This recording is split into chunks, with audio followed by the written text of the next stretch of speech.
well, guys, okay, let's go camping. Like, but that doesn't get at the heart of who we're supposed to actually be. And if you don't have a vision, how are you supposed to be it? Right now on the internet and social media, we're seeing this really weird wave of like far left feminists going, where are all the men? We need real men. This is innate in us. We understand it by nature. And yet for so long, our culture has just torn down that image of men. You're right, it has. And then the church hasn't responded, church culture, with a coherent idea. So again, when it's like, well, guys, okay, let's go camping. Like, but that doesn't get at the heart of who we're supposed to actually be. And if you don't have a vision, how are you supposed to be it? So like there's a billion books that are in the Christian bookstores that'll say, we need to man up. We need to be real men. What are you talking about?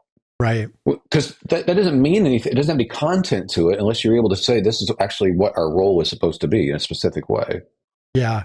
So I didn't even have this in my notes, but where is the church missing the boat and where do they need to be going in this direction?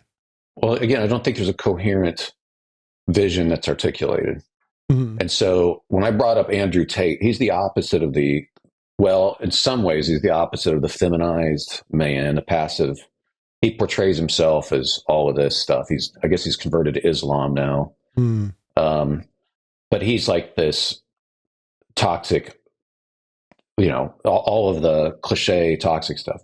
Right. But that said, I saw Nancy Pearcey tweeted something about a Christian school where they're saying, the teachers were saying all the young guys they're big fans of Andrew Tate in a Christian school. Because they're responding to the larger culture being so crazy. They're embracing this other craziness. And if the church doesn't articulate a vision, that's what we're going to get.